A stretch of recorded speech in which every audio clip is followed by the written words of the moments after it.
Hello. I am assuming you are watching this video because I just sent you a report, and I wanted to do a quick video just explaining what that report is and how to interpret that.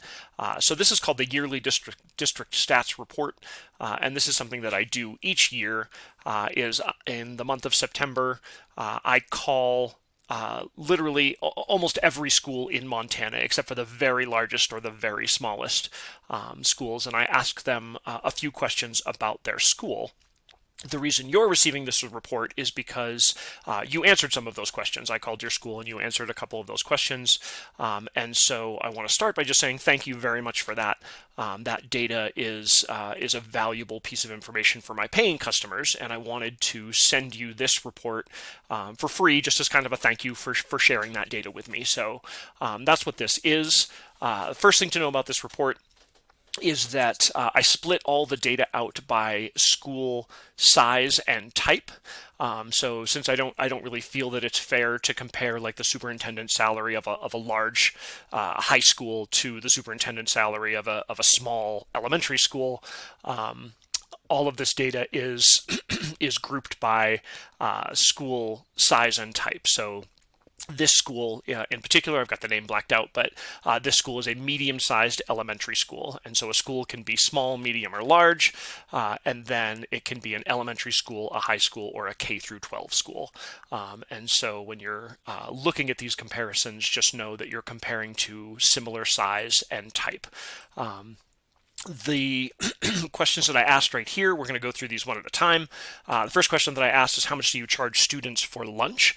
And one caveat on this is that if you answered that you have two different rates for two different ages, for example, if you're a K through 12 school and you charge more for the older kids, I likely used the higher price there. So just know that. The way to read this is this school in particular charged $3 for lunch. I got answers from 25 other medium elementary schools, and that $3 puts them at 11th out of 25. And so what you can see there is that they charge more than about 14 other schools, and they charge less than 10 other schools of those medium-sized elementary schools. And that puts them in the 46th percentile. So to put that another way, they charge more than 46%, and they charge less than 54% of other medium-sized elementary schools. And so this is, I think, good information if you are looking at your prices for next year and you want to know, should we raise our lunch prices? This is just information that you can use for that. The next question was, what do you pay a full day substitute teacher?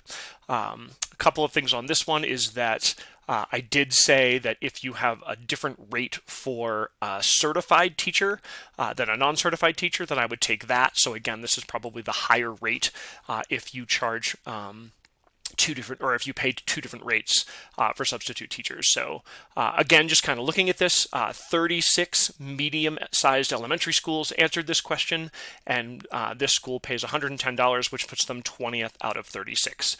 So that's side of on the lower half.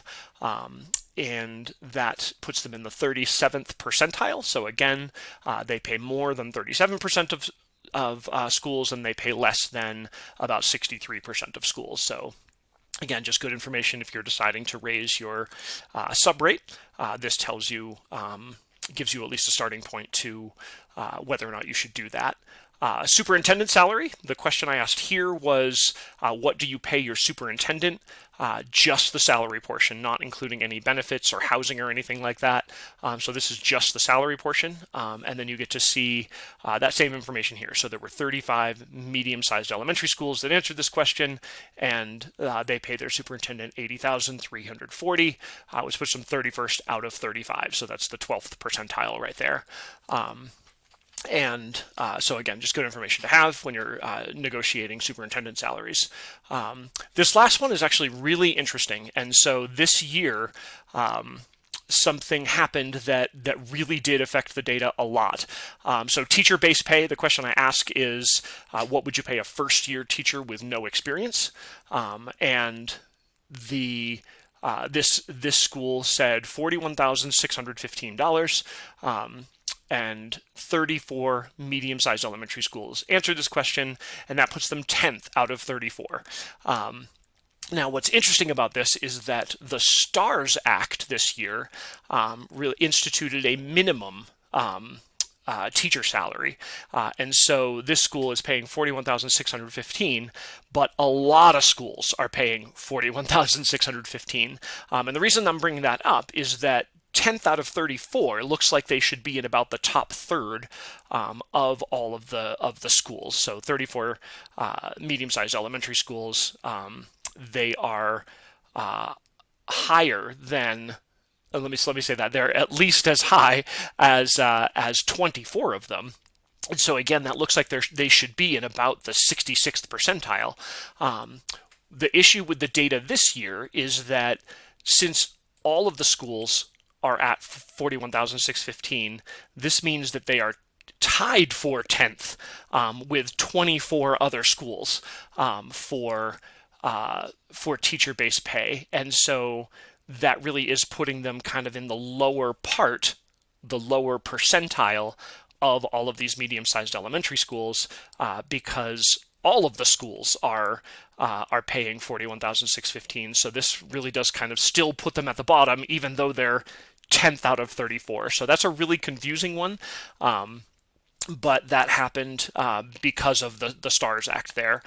Another thing to mention about the STARS Act is apparently there are two different versions of some documentation, and so some schools are having 41,615, and then there's a couple that are at 41,613. So again, I think that's just different documentation, but those ones that are at $2 less are going to be at the very, very bottom of that teacher-based pay. So I'm sorry if that's what your report shows. So moving on kind of to the bottom, like I mentioned earlier, this is something that I do every year. So if your school has answered these questions for me more than once, you'll see a trend over time. And so this school answered the question in the 24-25 school year, and then they answered the question again in the 25-26 school year. And then this is just a trend over time. So you can see that went up from about 78,000 last year to the 8340 this year. Teacher-based pay, you can see, went up. Sub pay stayed the same, and lunch costs stayed the same. So this is information that you'll get if you answer these questions for me year after year. The other thing I wanted to mention before we move on is that these four data points right here are really just part of this report. My paying customers actually give me some more data each month on out-of-district agreements, on student absences, on teacher absences, and so there's a spot there for that. If you were a paying customer, you'd get some additional information there. One of the last thing that I wanted to show is that if you are curious about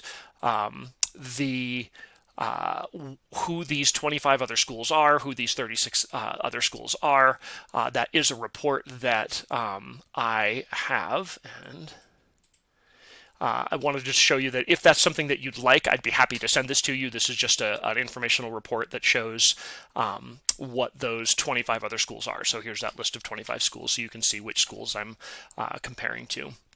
If you're interested in that, so just respond to the email that I sent you, and I'd be happy to send you this report as well. That is that yearly district stats report. Again, I want to thank you for responding to those questions. That is very useful information for me and for my paying customers. Clearly, I would love for you to reach out and ask for more information, and be happy to give that to you.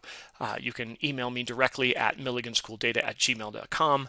I would also encourage you to check out my website. We do way more than just that one report. There's a whole battery of surveys and other financial reports, some teacher evaluation materials, and things like that. So thank you very much, and have a great day.